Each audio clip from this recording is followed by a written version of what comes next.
tell him. I'm a member of the Ku Klux Klan. Well, I started laughing at him. I have every book written on the Klan. No, it's not. I'm telling you, it's not an illusion. I was there. I saw it. He says, you know, this is the first time I ever sat down and had a drink with a black man. Ignorance can sometimes make you look at the opposition as if they don't want those things. They're animals, they're savages. And that's the perception they had of us as black people. I did not know that he was in the Klan. Okay. And it wouldn't have mattered to me. I beat him up. And he said, what the F are you looking at? Why so much hatred towards blacks? If at the time, from what I know at the time, blacks were already downtrodden. They were already the bottom of society. They had been treated so unfairly that you would not consider them a threat. So why were they so quick to join in such big numbers? Okay. The Drazzy Show. Ladies and gentlemen, welcome to the Drazzy Show. Today I have an amazing man with me. He goes by the name of Daryl Davis. If you don't know who he is, you've been sleeping under a rock for 1,050 years or something like that. This gentleman has such an amazing story to tell, and I'm not going to tell it. I'm going to let him tell it. So guys, stay tuned and you're going to hear some greatness. Mr. Daryl Davis, how are you doing, sir? I'm doing great. Fantastic. And how are you? I'm fine, thank you, sir. I'm fine, thank you. It's an honor to have you on here. It's an absolute honor. It's my pleasure to be here with you. Yeah, absolute honor to have you on here. Now, offline, when you and I were talking, you mentioned that you once lived in Accra, Ghana. That is correct. I did. Wow. I'm Ghanaian, so to me, it's fascinating. And you also said you personally knew Kwame Nkrumah. That is correct. Yes. Oh, wow. Please explain that to me. Well, I was the child of parents in the U.S. Foreign Service, U.S. State Department. So I was an American embassy kid, and I began traveling all over the world at the age of 3. And how it works is, you go to a foreign country for 2 years and you come back home here to the States. You're here for a little while and then assigned to another country abroad. I spent 10 years in Africa and I lived in Europe and different places. But we spent 2 years in Accra. Oh, wow. And my father was the cultural affairs officer for the American embassy. And so, of course, he knew Kwame Nkrumah, and I got to meet Kwame Nkrumah. I met him twice, actually. I met him while I was there in Accra. And then 10 years later, I met him again. We were maybe 8 years later. We were in Ethiopia, and he came to visit with. I'm sorry, we were in Conakry, Guinea. We were in Ethiopia before. He came to visit with Sekou Touré, who was the president of Guinea, Yes. who I also knew. And we lived in Ethiopia, so I knew Haile Selassie. And Haile Selassie had come to Conakry. So it was Kwame Nkrumah, Sekou Touré, and Haile Selassie. And all three of us, well, of course, my father and my mother, were there as well. Wow. Now, at that young age, did you know the greatness that you were in the presence of? I know it now. Okay. I was a kid. I remember it. But, as a kid, you don't think in terms of that. It's just your life.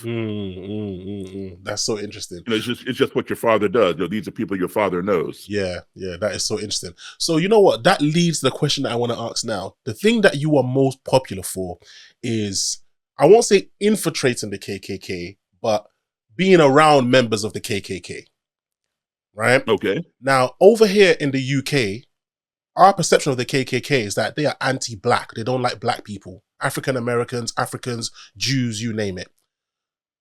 How did you get to even get close to them, go to their rallies, and have friendships with any of these members of the KKK? I think, it's in the way that we treat people and how we approach them. You're 100% on spot.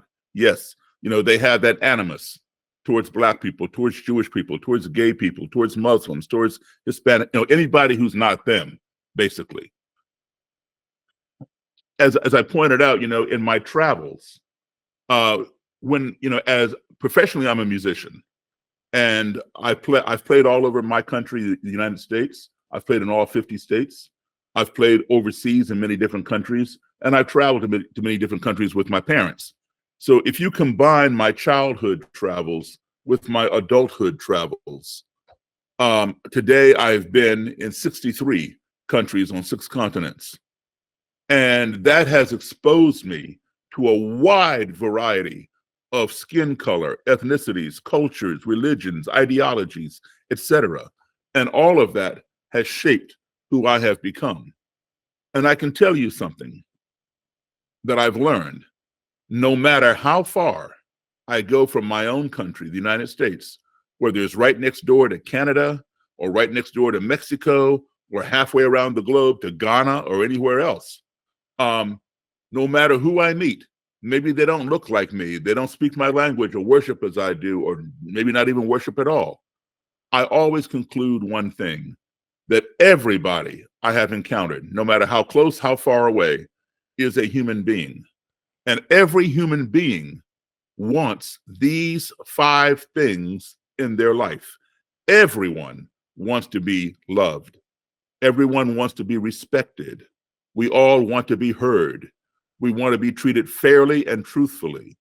And we want the same things for our family as anybody else would want for their family.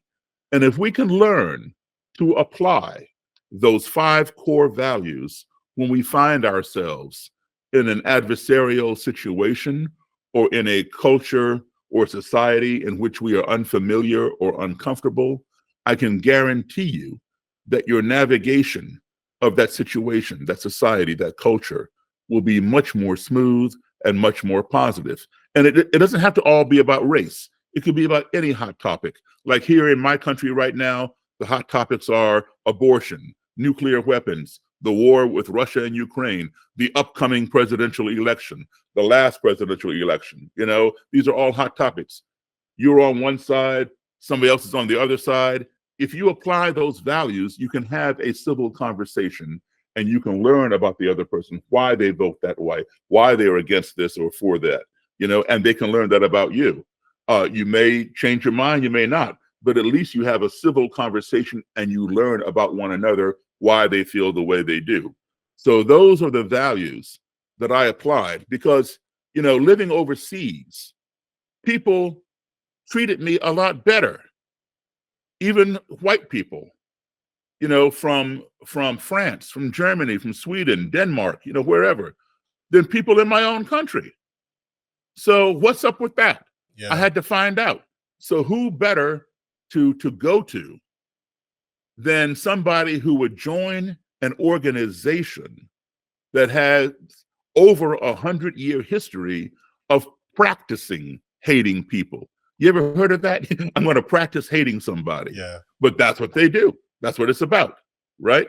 So I wanted to seek them out and ask them, how can you hate me when you don't even know me? So that was the basis of my curiosity.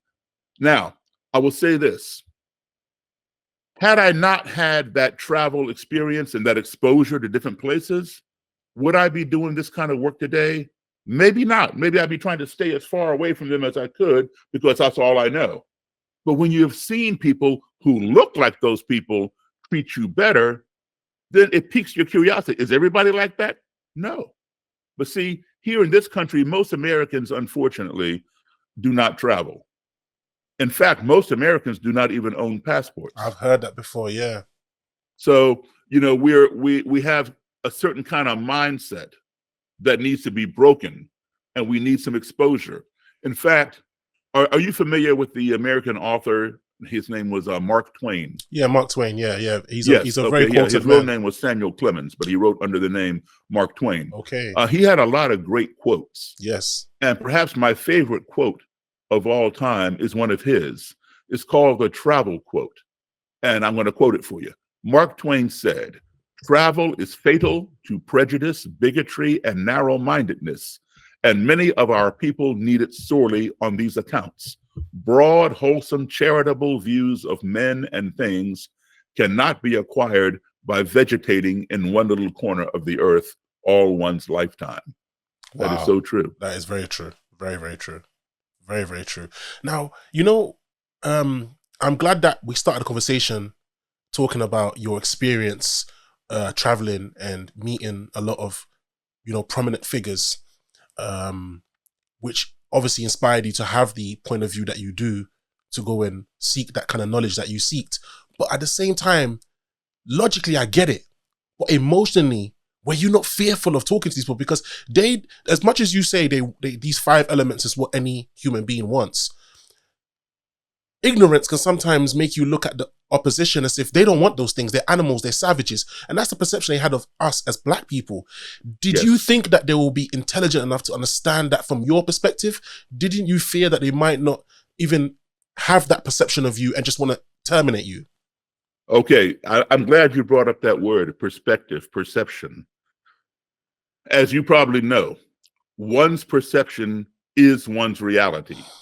Whatever they perceive becomes their reality. Even if it's not real, it's their reality. So where a lot of people go wrong is they try to change somebody's reality.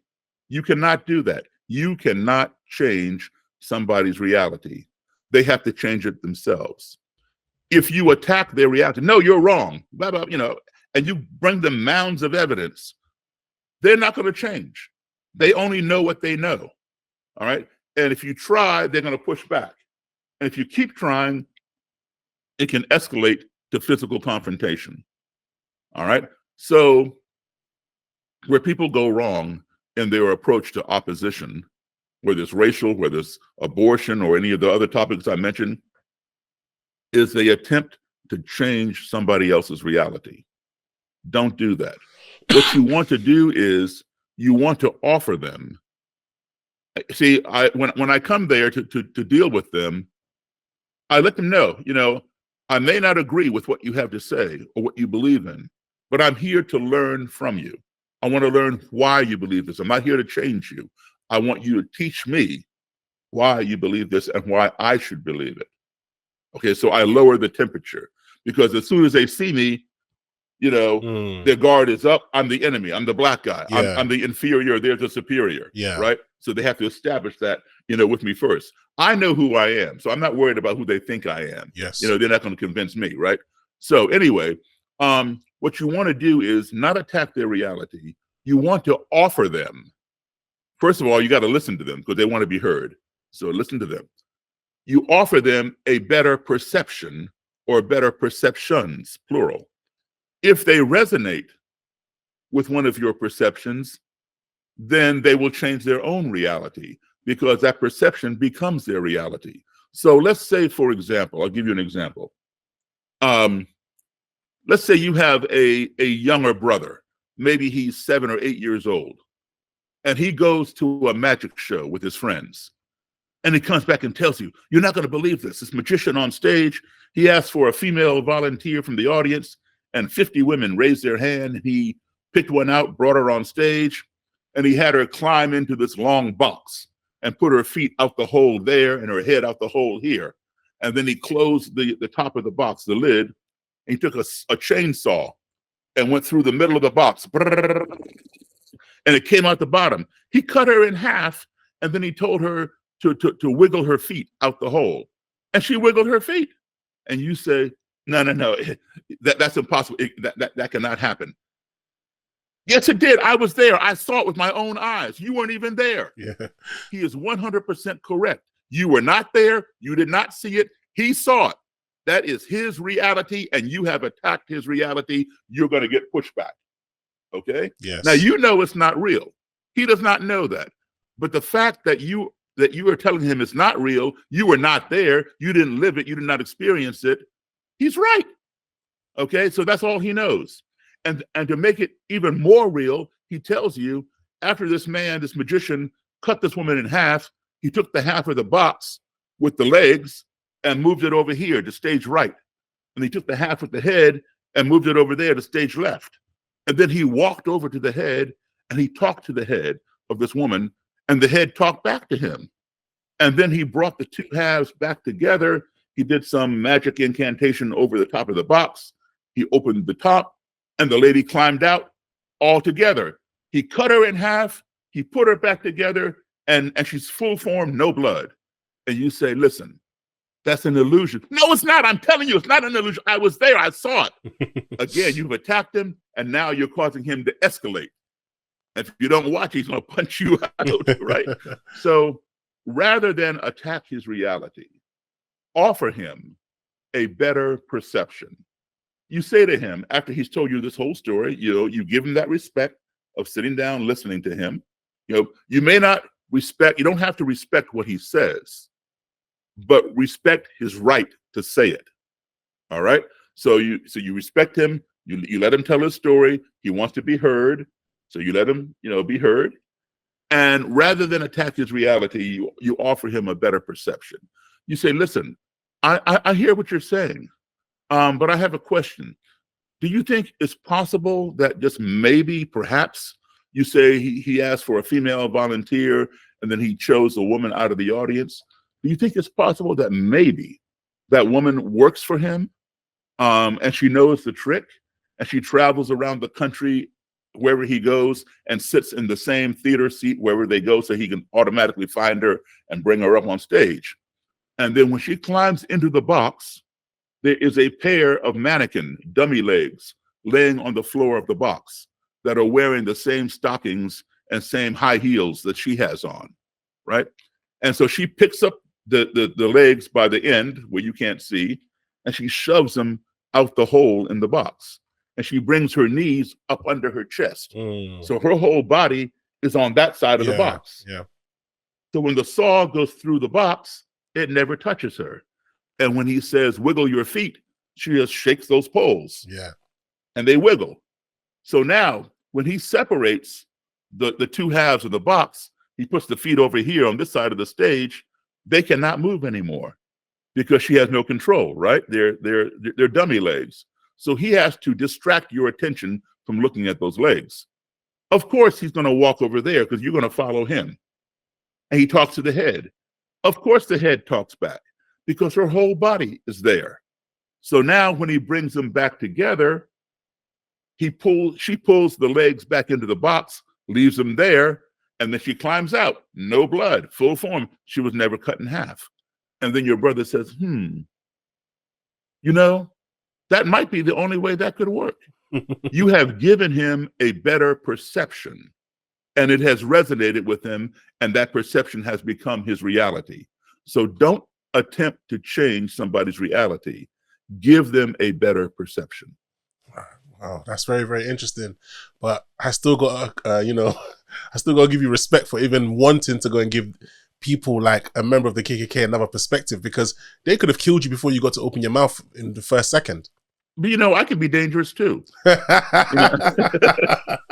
a good answer. That's a good answer. Now, for those of us in the United Kingdom or other countries where our perception of the KKK is based on movies, is based on fiction, what exactly is the KKK, and when did they first form, and why so much hatred towards blacks? If at the time, from what I know at the time, blacks were already downtrodden. They were already the bottom of society. They had been treated so unfairly that you would not consider them a threat. So why were they so quick to join in such big numbers? Okay, so the KKK, which stands for Ku Klux Klan, let me give you the etymology of the name. Ku Klux comes from the Greek word kuklos, Kuklos. Okay. The Klan misspelled it because they were illiterate or whatever at the time, right? Yeah. So they spelled it Kuklux. It comes from the Greek word circle. All right. Kuklos. All right. The word clan comes from the Irish Scottish term clan, means like family. Tribes. CLAN. Right. So they took the Greek word for circle, kuklos, KK, and changed the C in the word clan to another K for uniformity. I see. So KKK. So it means circle of family or circle of close friends. All right. And the first clansmen were of Irish Scottish descent. So that's where they got the clan word. You're kidding me. So, well, Americans, when they first came here, were of British descent. Yes, of course, yeah. English, Welsh, Scottish, Irish, etc. So, sorry to cut you. What year roughly is that? What year roughly did they first form the Ku Klux Klan? Roughly, I can tell you exactly. Okay. The Ku Klux Klan was formed on Christmas Eve, 1865, at the end of the Civil War. Our Civil War. Yeah. The Civil War ended in 1865. So the Civil War was between the Union soldiers and the Confederate soldiers. So the Confederates, they wanted to maintain that mentality, that culture, that lifestyle. And so they formed a secret organization on Christmas Eve, 1865, and they called it the Ku Klux Klan. It was formed by 6 Confederate soldiers, and and they wanted it to be a secret society because these people, they came from, again, a Scottish society called the Masons. You've heard of the Masons? Yes, I have. Yes. Yeah, that was a Scottish society. Yes. And now it's worldwide. So they borrowed a lot of those mystical names: Grand Dragon, Grand Poobah, Grand whatever, Imperial, so forth and so on. Yeah. So they made it, now that's not to say that every Mason is a Klansman. No. They culturally appropriated a lot of the Mason stuff for their own intentions. Yeah. Yeah. So anyway, that's when it was formed. And the idea was to maintain, okay, now I can no longer own you. I used to be able to own you and I didn't have to pay you, and you had to work for me. You were inferior to me. And now I have to let you go and have freedom, but you will never be my equal. And I will see to that. So you may be free. I can't own you, but I'm going to keep you in your place. So that was the Ku Klux Klan. Now, they also had other functions where they were like a para law enforcement. They would go after people who committed crimes that the police didn't catch, child molesters, whether you were white or anything else, they would go after you. But their main focus was, were Black people. Wow, very, very at the interesting. time. And then, of course, it expanded as this country became more diverse. It expanded to those other groups. Yeah, that's quite interesting because earlier when I was a bit shocked that it was started by Scottish and Irish, because my perception of America's history is that by that time, the 1800s or the late 1800s, by that time, people would have lost touch of their roots, which part of Europe they came from. So I was assuming that the Scottish and the Irish would have been, assimilated into the American culture. So it wouldn't be actual Irish and Scotsmen and Englishmen that were forming the Ku Klux Klan. Yeah. Wow. Yeah. I mean, theoretically, it doesn't make sense. It doesn't, no. But practically, yes, that's exactly what happened. Jeez. So the first KKK member that you became affiliated with or gained some kind of rapport with, what was that like?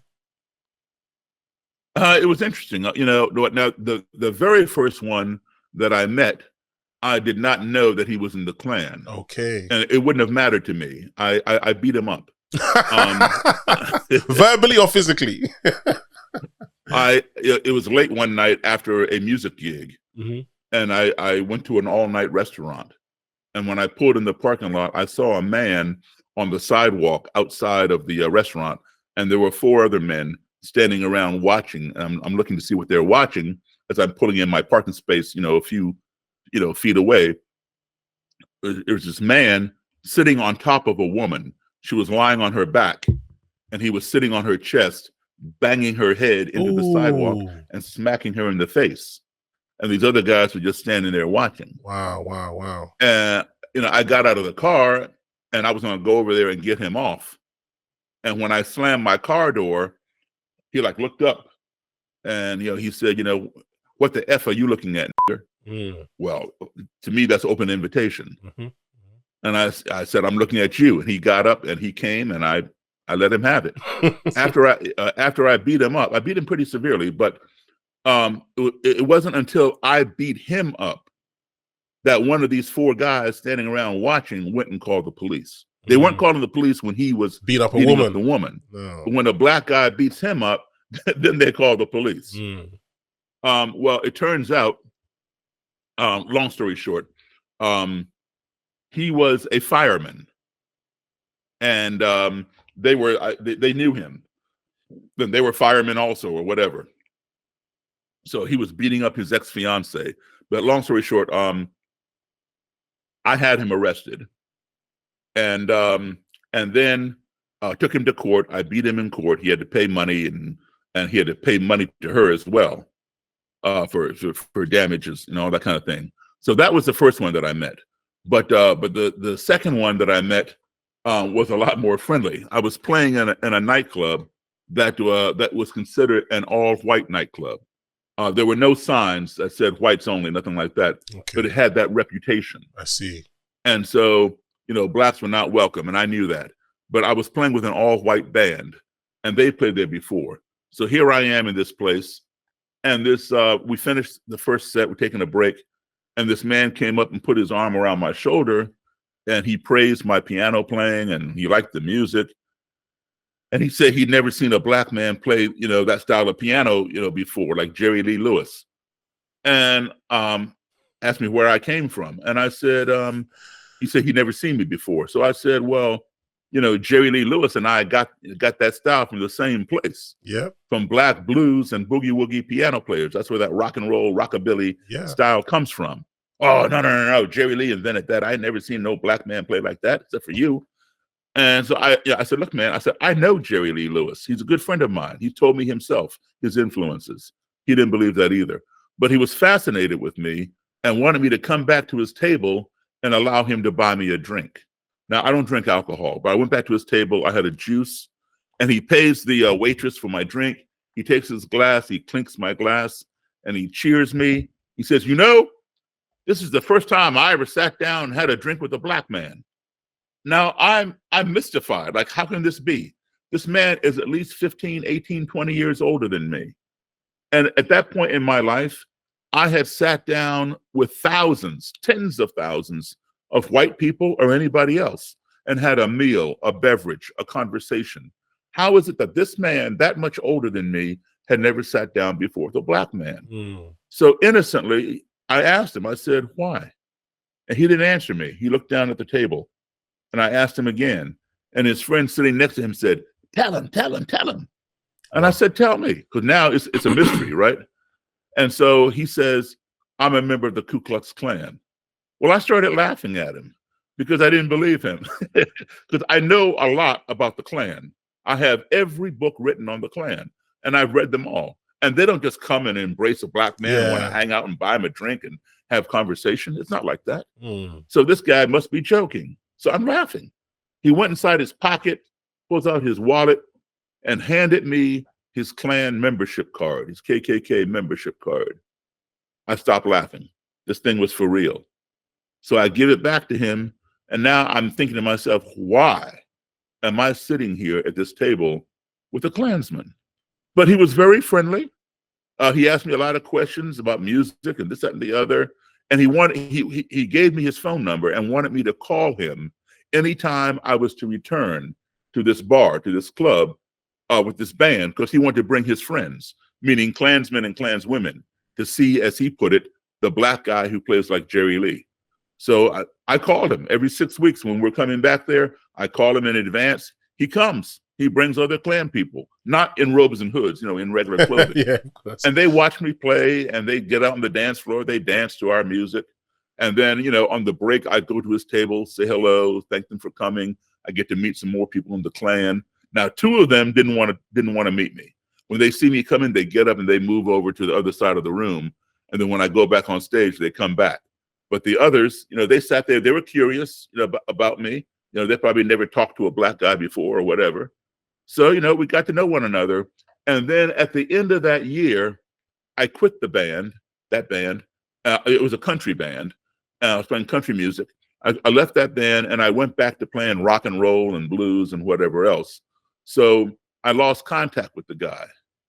But then a few years later, I thought, that was an interesting experience. I need to write a book, because no book had ever been written by a black author on the Ku Klux Klan from in-person interview, right? People write about how they escaped the lynching, something like that, but not from interviewing the lyncher, right? So that's what I wanted to do, because all my books by the Klan or on the Klan are by white authors. So I would become the first black author to seek out the Ku Klux Klan and sit them down and interview them. Now, I had a lot of great experiences. Many people would talk to me after they got over the shock that I was black. There were some people who would not talk to me. There were some who wanted to fight with me. As soon as they saw me, they wanted to fight. They didn't know I was black coming to interview them. They thought I was white or something like that over the phone. And but I've been doing this now, and I continue to do it. I've been doing it now for 42 years. And I have a whole collection robes and hoods.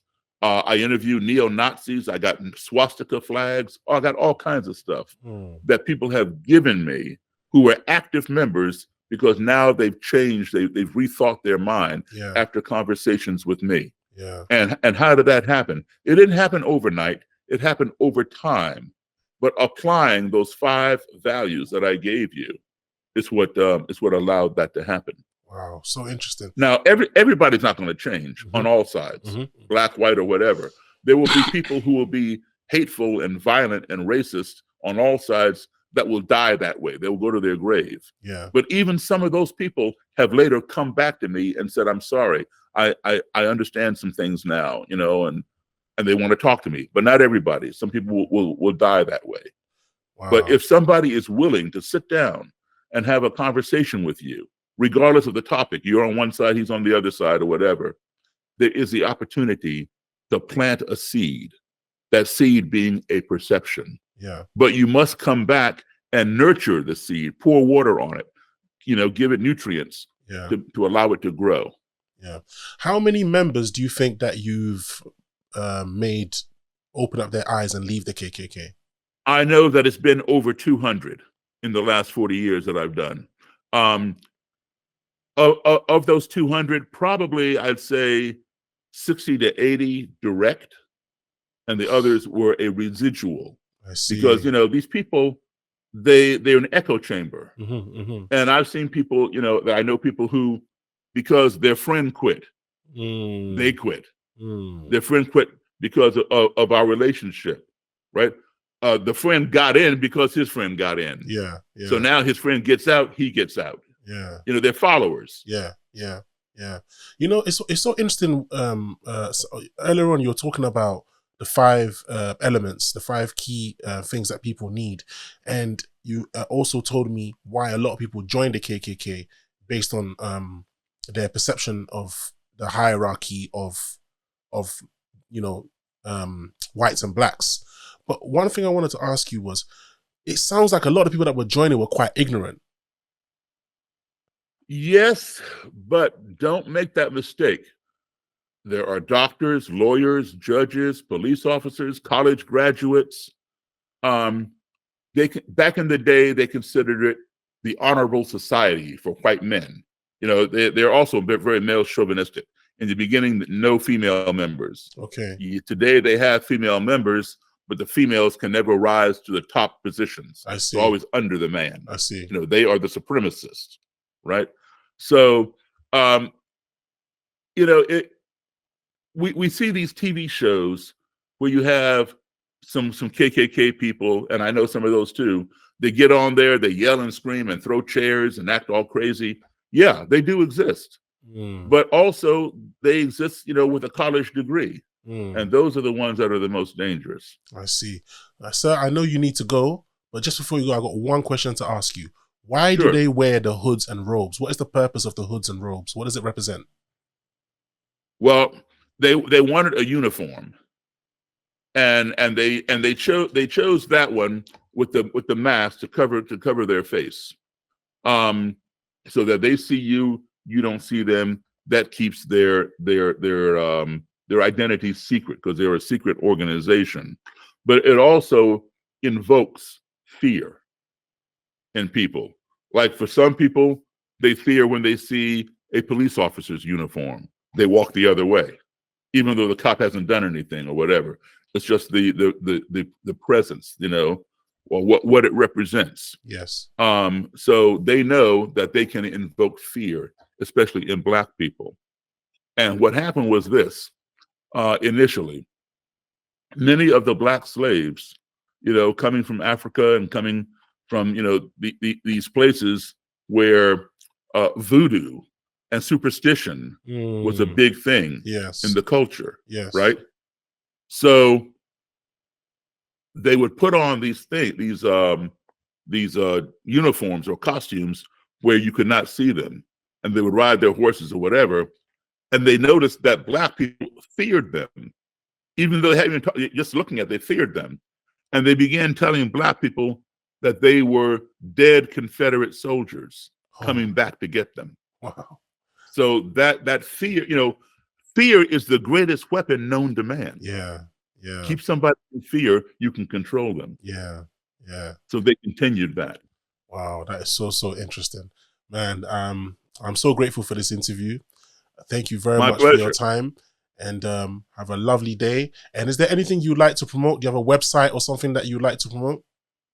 My website is daryldavis.com, and Daryl is spelled Daryl, only one R, daryldavis.com.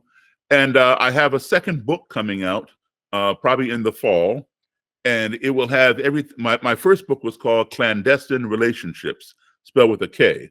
It's out of print now, but my second book, which will be called The Clan Whisperer, it will come out in the fall, and it will have everything from the first book, plus new stories and updates. Yeah. And so, please look for it. I will do. And just before I go, I want to say, I saw a clip once where there were a group of black people that you're having a conversation with, and they were calling you Uncle Tom, they were calling you sellout, all that kind of stuff. And then later on, they came back and apologized to you.